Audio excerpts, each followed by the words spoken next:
Hey guys, it's Tim, and this is Wrestling Unlimited. I thought I knocked my phone just off the desk right now. I hit it, but I didn't knock it over. Anyways, Wrestling Unlimited is we're here to talk about Friday Night Smackdown. I thought it was a pretty good show. Got a lot of build for WrestleMania for next week's Friday Night Smackdown in Las Vegas, the night before WrestleMania. And we did learn, speaking of WrestleMania, the lineups for both nights. I'll talk about that at the start of this here, once we get through all the other things and whatnot. But very interesting that I'm pretty sure nothing more. We know everything. We've known everything. We know everything. Tonight, the women's tag title match was the last thing to confirm. We learned that Drew and Damian are facing off in a street fight. So that should be fun. But yeah, we learned a lot for WrestleMania, for, like I said, next week's SmackDown. The only thing we know for Raw, per se, that they announced tonight during like the Raw commercial, they're like, what'll happen when CM Punk, Seth Rollins, and Roman Reigns are all in the house? And what else did they announce for Raw on Monday? They have it on WWE.com. We have it right here. We go to news. I know they announced Roman Reigns ahead of time. AJ and Cross, that's what it was. That was the other thing. I knew there was only two things. Roman, but they also confirmed Seth and Punk for Raw, and then AJ versus Cross. But overall, I thought tonight's SmackDown was pretty good. A really good penultimate, I think is the right word to use. Go home show. So not the go home, but the show before the go home. We now have one more Raw and one more SmackDown to build up WrestleMania. And again, I don't think anything new gets announced. And here's what stinks. They told us here's the complete lineups. Here's the full lineups for both nights. Yet, night 2 has an open slot. Night 1 has 7. We'll talk about it here in a minute. But night 2 has 7. Or night 1 has 7 matches. Night 2 has 6 matches. Does Randy fit in night 2? Make it 7-7? We'll have to wait and see. But with that, I want to say thank you for joining us here. Twitch.tv/PWU Unlimited, YouTube.com/Pro Wrestling Unlimited, and podcast services all around the globe like Stitcher, Spotify, Google Pod, Apple Pod, Anchor, iHeartRadio, and so much more. Remember, if you're watching live on Twitch, you can help us out a couple of different ways. You can either help us out by hitting that donate button down below, or by donating Twitch bits in the live chat, just like Esports Gaming Rules did. Also, remember, you can help us out by subscribing to the channel one of 2 different ways. You can either subscribe with a tiered subscription, or you can subscribe with Amazon Prime, because remember, if you have Amazon Prime, then you have Prime Gaming. Prime Gaming gives you a lot of cool things like free games, free stuff for games, and you always get 1 free subscription to any Twitch channel you want to subscribe to throughout the month, and I greatly appreciate it if you did right here, Pro Wrestling Unlimited. Also, remember, help us out over on YouTube. Hit that subscribe button. That way you know when we post new videos. That way you know when we go live. And that way you know when we post to the community tab. Also, remember, if you want to help us out in another way, you can hit the join button and become a channel member. As low as the $1 tier, you get access to emotes and emojis you can use in the live chat and in the comments. You get access to our graphics tutorials. You get access to our graphics tutorials. And the $5 tier, you get access to our graphics packages. You get access to Q&As, watch-alongs, and so much more. Plus, remember, if you want to get your comment, question, or concern read live on the air on YouTube, you can do so by donating a super chat in the live chat. Finally, head over to the Epic Games Store. Head over to the Epic Games Store and buy something. The button wasn't going. Whether you're buying a new game, whether you're buying an old game, whether you're claiming a free game or getting bucks for Rocket League, Fortnite, or Fall Guys, use this code right here, PW Unlimited, at checkout, and you will be supporting us at no extra cost. Hey, guess what?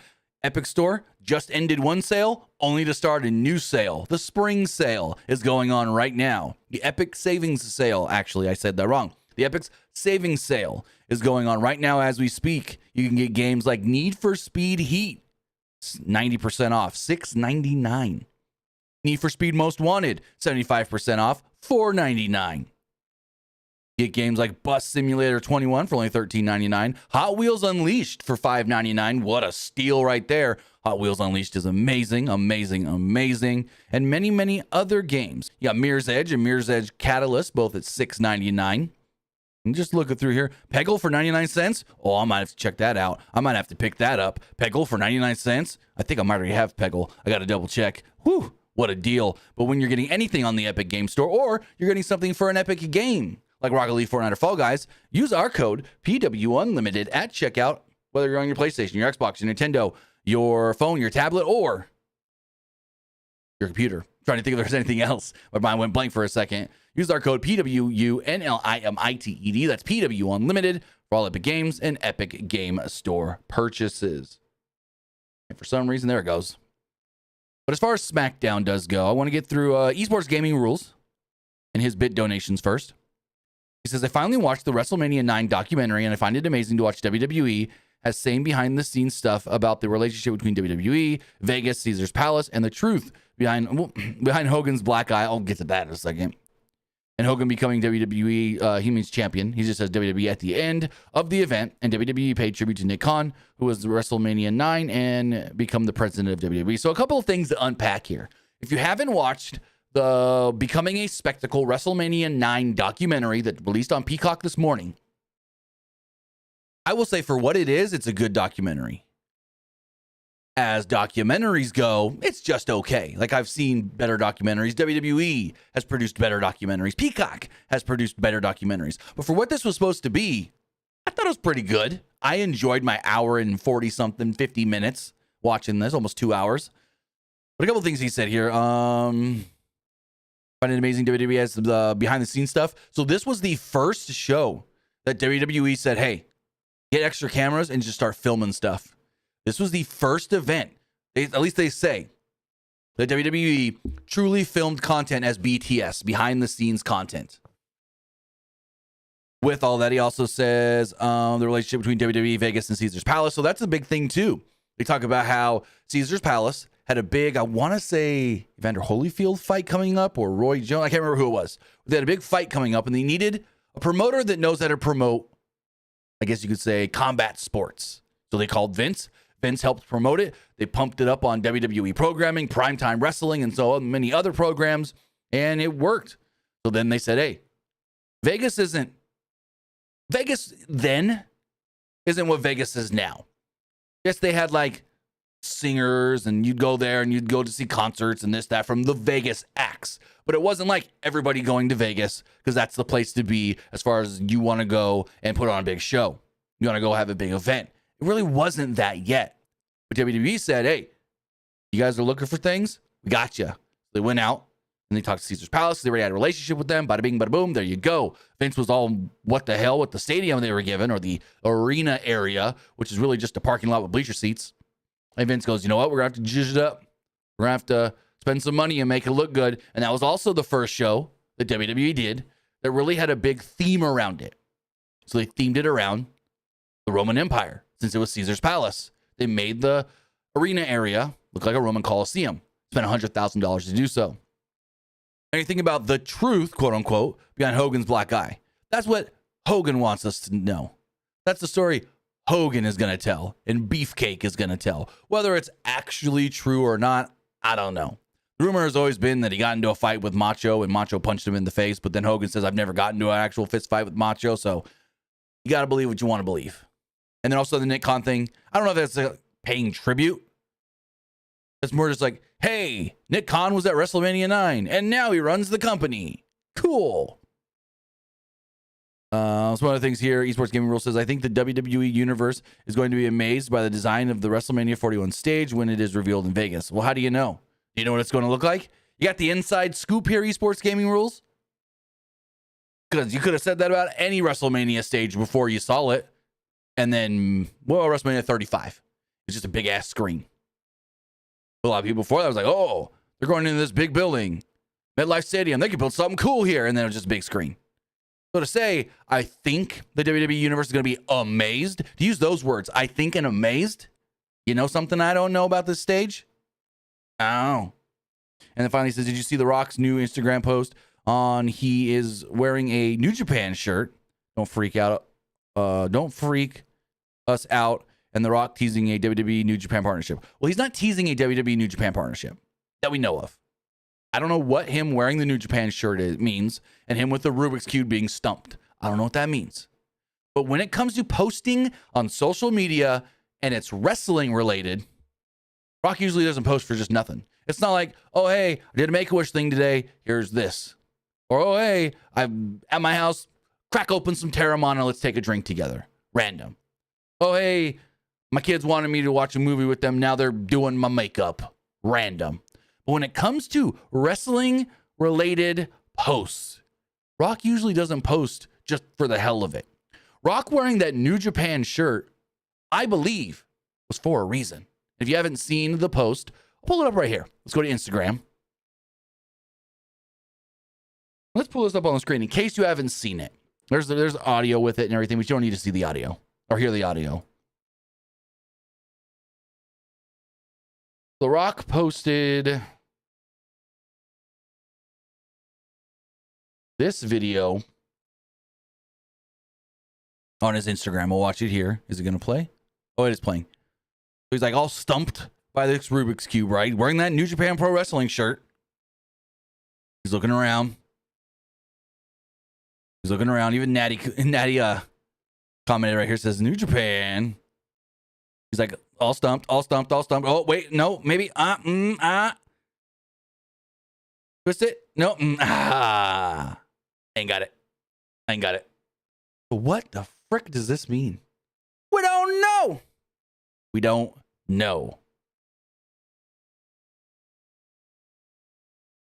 But we do find out, it could be something. Like I said, Rock usually doesn't just post on social media when it's wrestling related for nothing.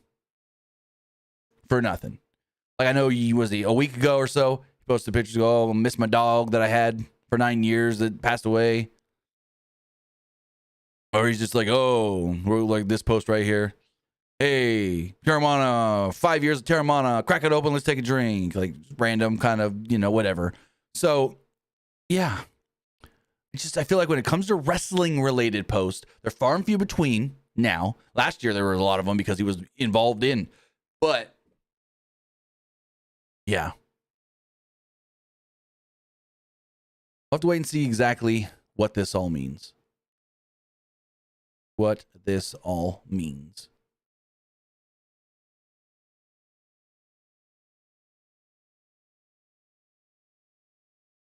Remember, guys, if you want to get your comment, question, or concern read live on the air, you can do so by donating a super chat in the live chat or bit donations over on Twitch.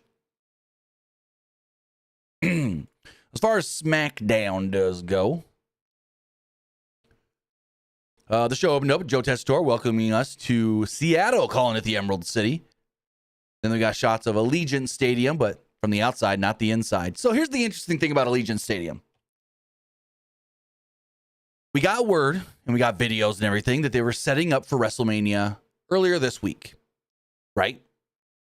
And so we see all these scaffoldings brought in and they start building this light rig in the center of the stadium, which is similar to the same light rig that they used for WrestleMania 39 in Los Angeles.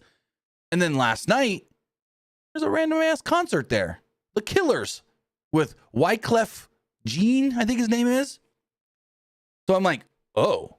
Well, that's weird. And they still got the lighting rig that apparently WWE set up hanging from the top of the building. I assume it's a WWE lighting rig because they didn't use it for the concert last night. But they had this big stage set up, right? With a big black backdrop covering a good chunk of this one side of the building. Well, I don't know if it's covering anything WWE's been working on, but yeah, very interesting that in the middle of WWE being in there to set up for Mania, the guys come in and do a concert. Do a big old concert. So let me turn the fan on for real quick. It's getting a little warm in here. But yeah, very interesting that happened. Usually WWE goes in there and they just got the building. And I haven't seen anything new today as far as posts from inside the building. Nothing since last night and that Killers concert. I don't even know who the Killers are. I've heard of Wyclef Jean, but I don't know what he sings. So we then get shots of Drew McIntyre, Damian Priest, Berto, Angel, Santos Escobar, Ray Phoenix, and Cody Rhodes all entering the building.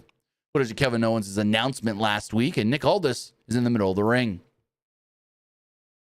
We get loud Randy Orton chants as Nick Aldis tries to speak.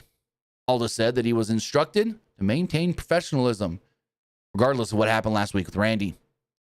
And well, because he's a man of his word, he will. And he invites Randy Orton down to the ring. Orton's music hits, and Orton made his way to the ring. The crowd was hot for this segment. The crowd really wanted Aldis to take another RKO, it seemed like, because Randy Orton and Aldis standing in the ring, and the crowd just going, RKO, RKO, RKO. Orton said that he could tell by the look on Aldis' face and the look in his eyes they took last week very, very personally.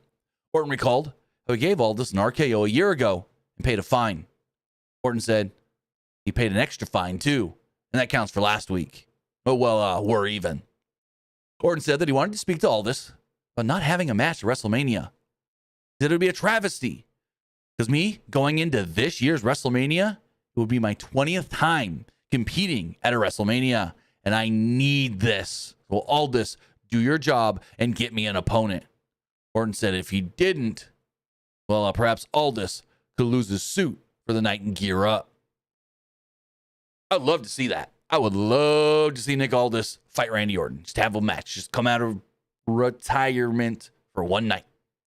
Aldis said that he busted his ass for 19 to 20 years to get here to WWE. He then paused, and the crowd booed.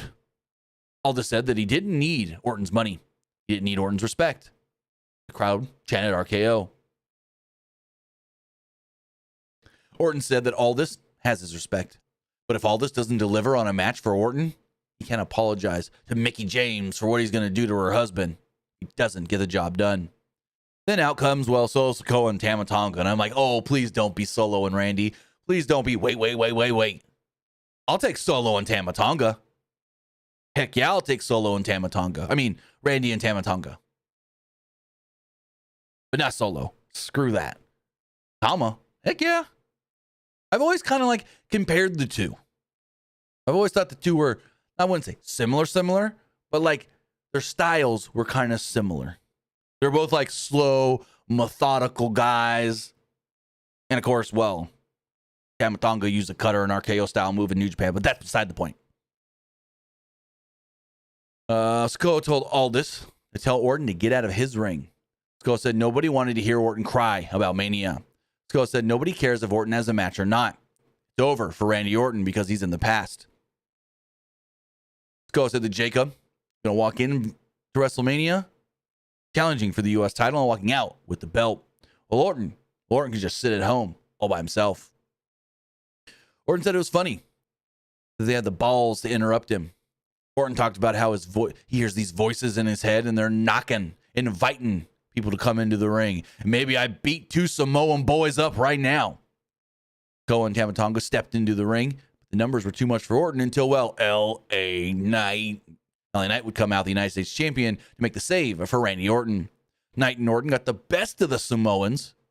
And then Knight grabbed a microphone and said, again and again, it's the same damn thing.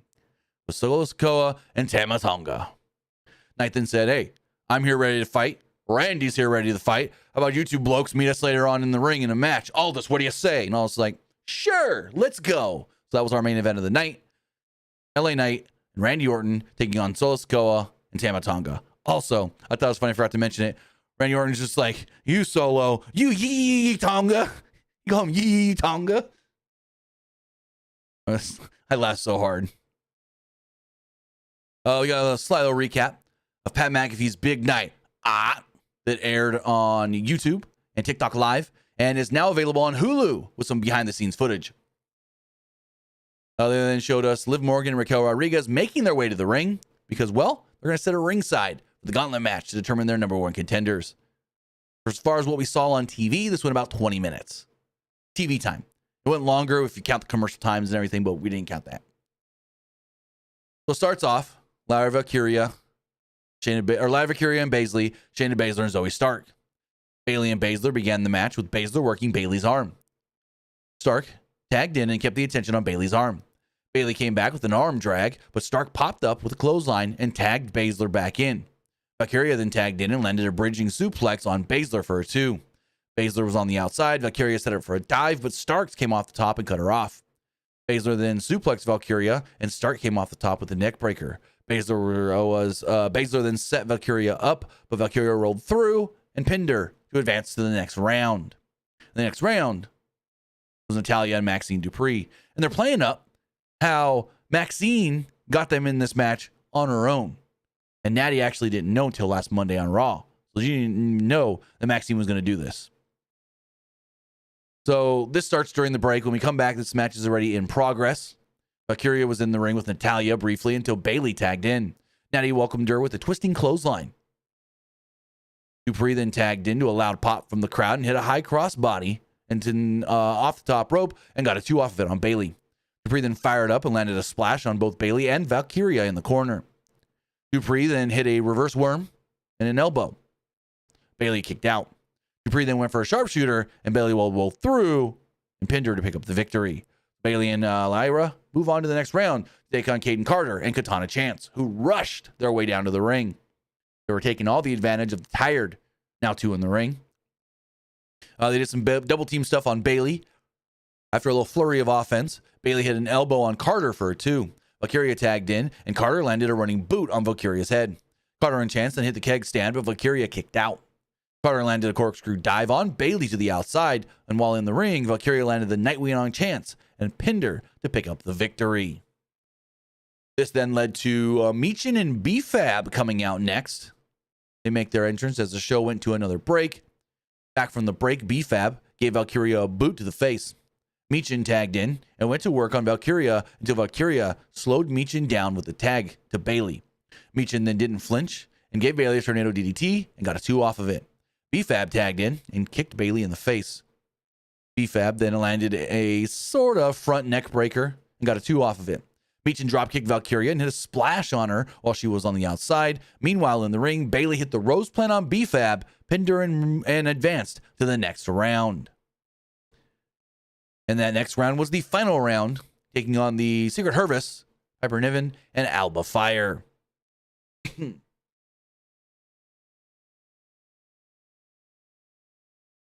So Piper and Alba Fire come down, the final team. Fire went to work on Bayley in the ring, turning her attention to Bayley's leg as Niven ran Valkyria into the ring steps on the outside. Niven hit a senton on Bayley and got a 2 off of it in the ring. The two then went to work during another commercial break. The show returned and Niven slammed Bayley. Niven then slammed Fire on Bayley for a 2. Niven tagged in and Bayley DDT'd Niven and Fire at the same time. Valkyria ultimately received the hot tag and Valkyria landed a crossbody on Niven. Valkyria hit a tornado DDT on Niven and went for a fisherman suplex, but Niven countered into a suplex of her own. Niven then went to the second ropes and saluted the crowd, but Valkyria cut her off and powerbombed her. Bayley tagged in and hit a flying elbow for a 2 off the top rope. Niven kicked out. Niven then followed this up with a sidewalk slam on Bayley. Fire tagged in and hit what appeared to look like some sort of a finish kind of deal, like a double team move. Valkyria kicked out at 2.9. All 4 women are brawling in the ring.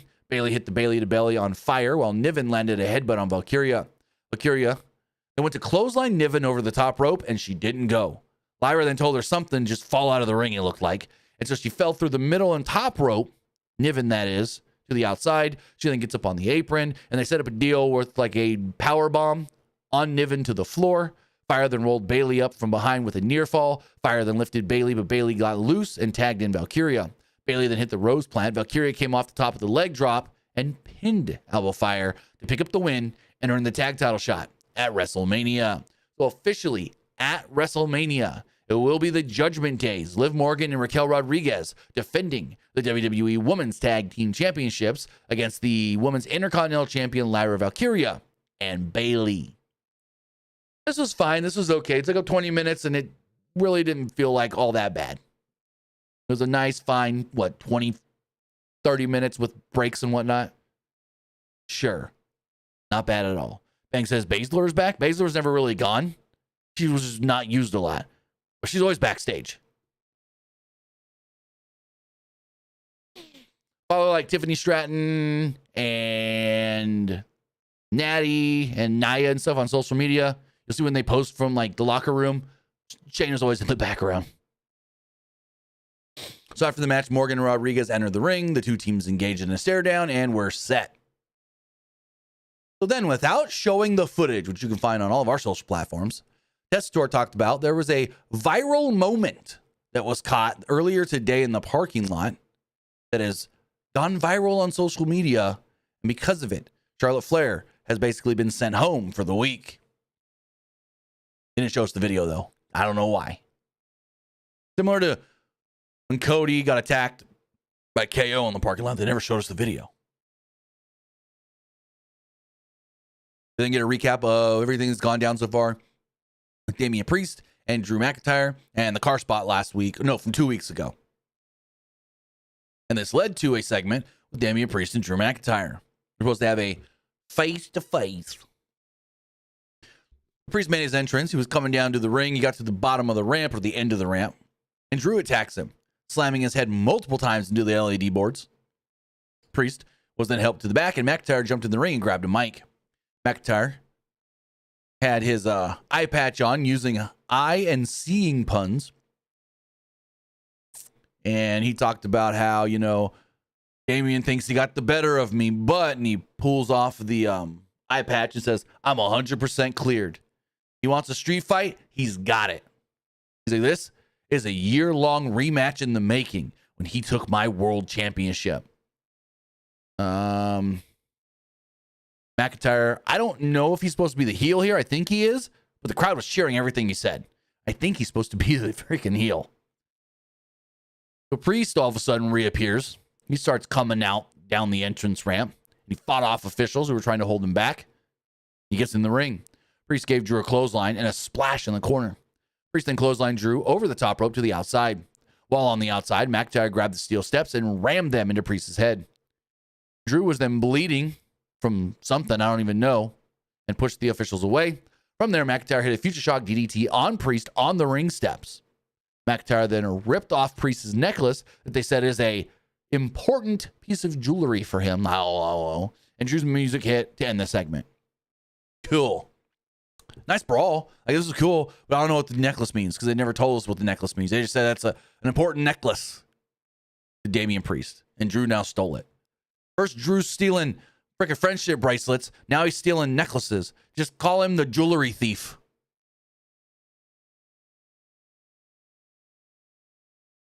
In the backstage, DIY is talking to Pretty Deadly, looking at footage from last week's match with them Motor City Machine Guns.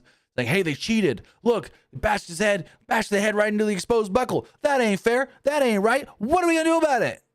And Pretty Deadly's just like, better luck next time. Motor City Machine Guns then walked into frame. Pretty Deadly left. Chris Sabin said that they're going to face the Street Profits next week on Smackdown with the tag titles on the line. Speaking of next week's Smackdown, we have 4 things announced for the show. John Cena will be appearing from Las Vegas. We are getting what they called WrestleMania weekend kickoff tradition, the Andre the Giant Memorial Battle Royal. Still, only a men's one. We also do know that we will be getting a 6-woman tag team match as the team of Chelsea Green and the Secret Hervis will take on Zelina Vega, Kaden Carter, and Katana Chance. And then, of course, the WWE Tag Team Championships will be on the line when the Street Profits defend against Motor City Machine Guns. We then got a video talking about Triple H winning the King of the Ring, just more hype for him going into the Hall of Fame. Then we had an 11-minute-ish match that fucking ruled. Rey Fenix and Berto, amazing. This match was awesome. I loved this. The Phoenix went for an early pin, I guess you would say, but didn't get it, of course. Berto clotheslined the hell out of Phoenix, slowed things down. Berto landed a chop, but Phoenix came right back with a kick to Berto's midsection. Berto regained control with a series of boots. Phoenix went to the top, but Berto pushed Phoenix off the top to the outside, where Berto hit a dive onto Phoenix. The show went to a break. The show returned, and Berto still had the upper hand until he ran into a boot from Phoenix. Phoenix followed this up with a shotgun drop kick from the top rope. Phoenix chopped Berto repeatedly and then hit a moonsault headbutt from the top. Phoenix followed this up with a double stomp on Berto's back. Phoenix fired up the crowd and hit a corkscrew splash over the top to the floor. Back inside the ring, Phoenix landed a rolling frog splash and got a 2 off of it. Before long, Berto placed Phoenix on the top rope and executed a leaping kick for a nice near fall. Berto hit a sunset flip on Phoenix and followed it up with a sit-out powerbomb for another close near fall. Phoenix was perched on the top, and Berto chopped his chest. Phoenix fought back, though, and hit a jumping Frankensteiner. But Berto barely kicked out at 2.9. Berto came back with a stiff-looking powerbomb and a great near fall. Berto went to the top and went for a moonsault, but Phoenix got his feet up to reset things. Phoenix then walked to the top and kicked Berto in the face. It wasn't long after that where Phoenix landed the MMB, the Mexican Muscle Buster, and picked up the victory. But boy, was this match great. If you didn't see it and you're just watching our review to know what happened, I'd recommend go back and watching it. It's 10, 11 minutes. Oh, man. It was awesome. This match ruled. After the match, Escobar came down, made Berto shake Phoenix's hand out of respect. Berto kind of begrudgingly did so. Escobar himself also shook Phoenix's hand, and that's how things kind of ended here. We'll see more a little bit later. We go backstage, and Byron Saxton's like, we're here in Seattle. I got an unexpected guest, and he's in front of Nick Aldis' office. He goes, NXT's Roxanne Perez. Roxanne, what are you doing here? And Roxanne's like, well, if I'm going to be left off of Stand and Deliver, I'm coming here. Ask Nick Aldis to give me something on the main roster if Ava doesn't want to use me there. She then talked about how, if Charlotte Flair isn't going to make it to WrestleMania because she can't be professional, maybe I can take her spot. I almost beat her in the Royal Rumble. Tiffany then comes up and she's like, oh, Tiffany, what are you doing here? Blah, blah, blah, blah. And they start talking crap and yelling at each other. And then finally Nick Aldis comes out and goes, what the hell's going on? And Tiffany goes, you know what? Roxanne, you want to fight? Nick, can I have her tonight? A little warm-up match? Nick Aldis is like, let me think about it. Yeah, sure. Then we got a cool little video hyping up the relationship of CM Punk and Paul Heyman going all the way back to talking video recorded back from like 2012. Then we see Chelsea Green. And she's in front of the trainer's doctor's room. And she's banging on the door. Viper, Alba, come on, I need you. Please, I can't do this without you. I need you at ringside. What are you doing? Come on, you guys are fine. Let's go. And she's like, please, banging on the door. All of a sudden, Zelina comes up and goes, hey, we got our match next. So I think you might want to head out to the ring. That was next. It lasted a minute. And it was Zelina Vega and Chelsea Green. Green started the match by throwing her dress at Vega and attacking her. Green hit a drop kick that sent Vega to the floor. Green threw Vega into the crowd barrier, the barricade, and then dropped Vega on top of the commentary table. The referee's counting, gets to like 8 or 9, and Green threw Vega back into the ring, turned around, yelled at commentary, and then as she was trying to get back in the ring, the ref had already counted her out. So Zelina beats the champion by count out, which in wrestling terms means Zelina should technically get a title shot because she beat the champion in a non-title match. Fuck, was this dumb? Was this stupid? Dumb.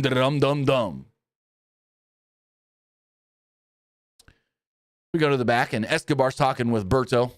He says he's extremely disappointed in him. Escobar's like, you know what? I'm going to go find Ray Phoenix and congratulate him again on a job well done. It sounds like he wants to try and recruit Ray Phoenix. Angel then left with Escobar after tapping Berto on the leg, being like, hey, could have got him. Then we see another segment where Andrade approaches Berto and told him, hey, you're a great wrestler. You need to keep your head up. Don't feel so down about yourself. Berto stood up and told Andrade, hey, mind your own business. Okay, sure. They got a really good Naomi Jade segment here. Naomi spoke first. She went about 90 seconds or so. Jade then spoke about 90 seconds, just talking about, Naomi's mad. Jade's running off their coattails. Jade's messed up her relationship with Bianca, this and that. And then Jade talks saying, hey, I just came here, to do great and be a superstar. And Naomi got jealous and then she attacked me, this, that. It was good. Very good. So they tell us, hey, the champ's coming out next, Cody Rhodes, and they're setting up the ring, putting up all these different versions of the WWE Championship in the ring. So I liked this segment. I thought this was freaking great. Cody comes down to the ring, fired up. He's ready to talk. Seattle crowd launched in. Seattle crowd thought they were overseas. Like, Cody Rhodes, Cody Rhodes, Cody Rhodes, Cody Rhodes. And I'm just like, I'm over this shit. The singing from the crowd, whether you're chanting a guy's name or singing a song, I'm kind of over it. We got so much of it in the last month. Fucking, you watch an AEW show with Cope on it and they got to sing his song. On this day, I said clearly. Fuck it. I'm over it. I did like that Cody made a mention to Defy because they're in Seattle. Cody pointed at all the different titles and said that it means that he's, quote, the best in the world to hold these. And he's got this one right here. Cody said that he's blessed to carry this belt, but It won't always be him holding the title. Cody said that his Mania match is about keeping the title here at home and not letting Cena take it away. Cody said it's about the 20 championships, or the 20 champions, and not just him. Cody said that there was one man trying to take it all away from everybody, John Cena. Crowd breaks into "Let's go Cena, Cena sucks" chants. "Let's go Cena, Cena sucks." Cody paused and let him go for a second. Cody said that Cena has neglected the city of Seattle on his farewell tour and instead has opted to come to Vegas next week instead. Cody said one thing Cena said that sticks with him is what Cena said about his tattoo. It's that Cody is just a common fan. And Cody said, so what? Cody said that he has the tattoo for the same reason that he wears this suit, and that's to be somebody. Cody ran through the different titles on the table and what they mean and paid homage to like the champions that are associated with those belts.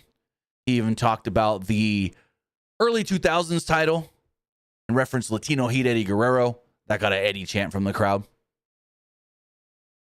Cody then spun the spinner belt and mentioned Cena.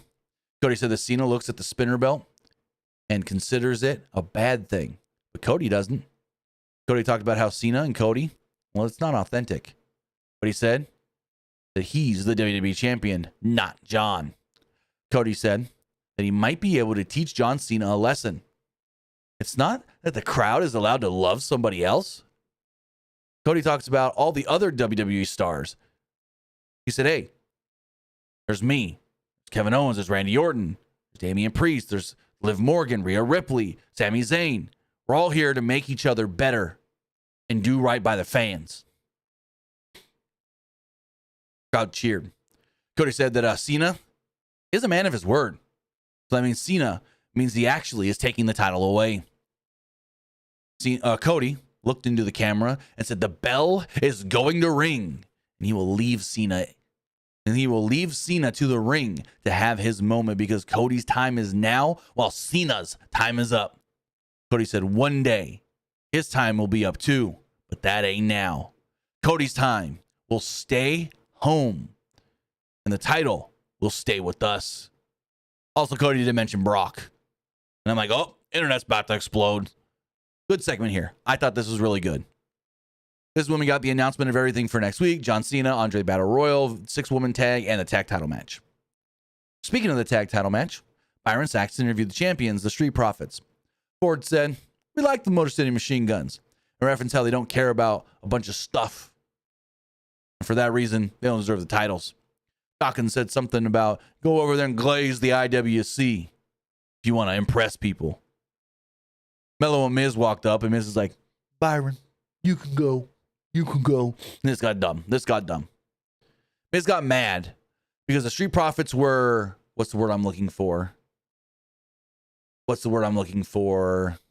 Oh, shit. What's the word I'm looking for? They were fine with not being on Mania. He said, a champion should always want to defend their titles at WrestleMania. And for you guys to just be okay with defending your titles on Smackdown the night before, that is doing a disservice to this division and all the champions that held those titles before you. He then said some puns and said that he and Carmelo Hayes are him. Mel said they most definitely want the smoke and walked away. Dawkins looked pissed. They got a 9.5-minute match. It was Tiffany Stratton versus Roxanne Perez. Roxanne looked good here. Like, leave her on the frickin' main roster. She don't need to go back to NXT. So Perez went for a strike early on, but Tiffany caught her. Tiffany shoulder blocked Perez to the ground. Perez came back and worked a side headlock. She whipped Tiffany down by her hair. Stratton then slapped Perez and followed this up with an arm drag. Tiffy suplexed Perez a couple of times and got a 2 off of it. Perez grabbed the ring apron, and while the referee wasn't looking, raked Tiffany's eyes. After a commercial break, Tiffany hit a spine buster and got a 2 off of it. Tiffany at one point missed a hip attack, and Perez slammed Tiffany before stepping over her. Perez went for a moonsault from the top, or from the second actually, and Tiffany got her knees up. From there, Tiffany went to the top, but Perez cut her off and hit a Russian leg sweep from the top. This was followed by a kick to the midsection. Perez went for the pop rocks, but Tiffany countered into a roll up, and the two kind of traded pins for a second, neither getting anything. Perez then worked crossbody, but Tiffany powered out, slammed Perez, hit the PME, prettiest moonsault ever, and pinned her to pick up the victory. So Tiffany wins, and then afterwards, a quote lady jumped the barricade in street clothes, and we realize it's, well, Charlotte Flair, who wasn't supposed to be there. Charlotte threw Tiffany over the commentary table and pushed Wade Barrett. The two had a weird standoff, and Charlotte stood over the commentary table. Stratton sold her midsection, and Charlotte walked away. Again, I don't care about this. Charlotte and Tiffany, if on the same page, could have a pretty freaking great match. But if not, match is going to go all hell in a handbasket. Because here's the thing. We've seen this from Charlotte Flair before. We saw it in the BFAB match a couple of weeks ago. If Tiffany at all, at any point in this match, gets lost, forgets a spot, doesn't know what to do next, Charlotte's going to let her fail. Charlotte's going to let her sink. And Charlotte's going to let us know it ain't her screwing this up. It's Tiffany. She did in the BFAB match. BFAB got a little lost and was trying to remember what was next. And Charlotte kind of just knocked her down and was like, it's her. It's on her. So, yeah. This match is either going to be really good or a train wreck. They got a vignette chronicling Punk and Heyman in the favor. And then, well, Seth saying, you owe me a favor now. And I'm like, what the fuck? Okay, whatever. Then we got the lineups for WrestleMania Night 1, Night 2. Believe this is everything, but the Orton match could still get added to Night 2 because it's 7 for Night 1 and 6 matches for Night 2 as far as Night 1 does go. The Night 1 main event. We'll see CM Punk, Seth Rollins, and Roman Reigns in a triple threat. We also do have Jade Cargill versus Naomi. The World Tag Team titles will be on the line when the Wall Raiders defend against the New Day. Rey Mysterio will be in action when he takes on El Grande Americano. Couldn't say that at all. The United States Championship will be defended on Night 1 when LA Knight defends against Jacob Fatu. The WWE Women's Championship will be on the line. Tiffany Stratton and Charlotte Flair. And finally, the World Heavyweight Championship, Gunther defending against Jey Uso. Look at Night 2. Got the Women's Tag Team titles.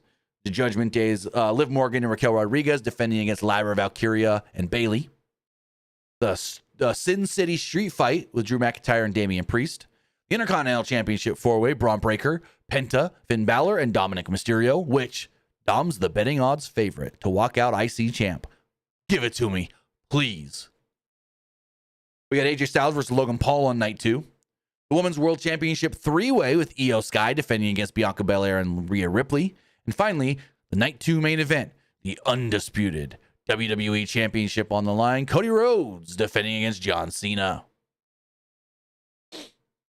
This then leads us to our 9-minute main event. LA Knight and Randy Orton is Tama Tonga and Solo Sikoa.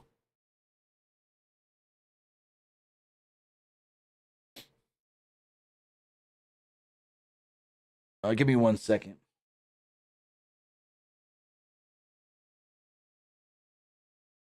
Gotta respond to a message. Got it. So Knight and Tonga started things off with Tonga getting the better of Knight early on. Sikoa tagged in and elbowed Knight to the ground. Sikoa taunted Orton and Knight came back, throwing Sikoa to the outside. Knight then tagged Orton, who worked over Sikoa, including hitting a snap power slam. Another one to Tonga. Orton then set Sikoa up for a draping DDT and actually hit a very kind of earlier in the match than we normally see from Randy Orton. Orton then teased the RKO, but Sikoa countered it and hit him with a Samoan drop. Tonga then dropped LA Knight off the apron and the show into its final break of the night. The show then returned, and Orton was attempting to tag Knight, but couldn't really get there. Sikoa knocked Knight off the apron and worked a chin lock on Orton. Eventually, Orton hit a back suplex and got the hot tag. Tonga also tagged in, and Knight took care of him, complete with a Russian leg sweep. Knight then stomped on Tonga and gave Sikoa a neck breaker. Knight power slammed Tama Tonga. Knight then landed an elbow drop on Tonga, but Sikoa broke up the pin. Sikoa then hit a Samoan spike on Knight. Orton gave an RKO to Tonga, and Sikoa brawled with Orton on the outside. The two then battled into the crowd, and back inside the ring, LA Knight would grab Tama Tonga, hit him for the BFT, and pick up the victory. So there we go. The baby faces defeat the heels. As soon as the match ends, LA Knight, you ain't safe from your challenger. Jacob Fatu slides into the ring and hits LA Knight with a huge super kick. Fatu then hit a running senton and a headbutt more than once. Fatu landed a hip attack on Knight and followed this up with a step-up moonsault. Fatu then picked up the U.S. title and threw it down. He then did another step-up moonsault, and the show ended with Fatu's music playing and him doing one last step-up moonsault. A great finish here just to show us, hey, LA Knight, you're not safe. Watch out. Jacob wants your belt, and he's probably taking it. Overall, I thought it was a really good SmackDown. Get the poll going here on Twitch really fast. What did you think of SmackDown? Not Snackdown. WWE trademarked the word SmackDown. Snackdown. Liked it. Right. Didn't like it. All right. As far as the polls do go, if you're watching on Twitch, you can vote now. Go refresh everything else. I didn't. No shit. I didn't do any polls. God damn. Let's do this real fast. Just get a live poll then real fast. What did you think of SmackDown? I was busy getting all the graphics for, hey, here's everything from WrestleMania. Here's everything from WrestleMania Night 2. Here's everything, you know, I was getting all those graphics and I forgot about the polls. Liked it. It was all right. I didn't get. I'll give you guys a couple minutes on that. See if there's any news coming out of this SmackDown that we may have missed. Why is Ryan Dunn trending? Oh, not the Ryan Dunn I was thinking of. Not bad. Oh, shit. Oh, shit. Is there a video of this? Is there a video of this? There is a video of this. Clear Rhodes did a worm after the show went off the air. We'll play this real fast. I will let you guys vote. Pull this up on the screen. Cody did the worm after the show went off the air. There we go. No sound. Push up. Push up. Oh, there it goes. Is he going to go all the way? Is he going to go almost all the way? Oh, hey-oh. Let's watch it one more time. Let's watch it one more time. I like that Ladies Defy shirt. Oh, Stardust. Freaking Cody. Out here doing the worm. Doing the worm. See, anything else we missed? Any other news? Young Bucks going to team with the Good Brothers to take on the War Dogs. The Resurgence. Takeshita, holy shit. I can't play this clip. Takeshita killed Tanahashi tonight in his final match ever in the United States. Holy shit. Holy shit.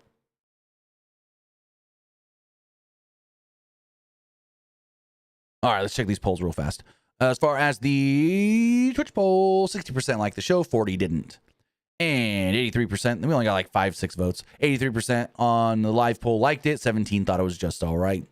With that, guys, that is going to wrap everything up. I want to say thank you for joining us here. Twitch.tv/PW Unlimited, YouTube.com/Pro Wrestling Unlimited, and podcast services all around the globe like Stitcher, Spotify, Google Pod, Apple Pod, Anchor, iHeartRadio, and so much more. Programming notes for next week. I know it's a unopportune week to be away for business, but I'm going to be in Dallas from Tuesday to Friday next week. Because my production company, we are producing a conference for a cybersecurity company.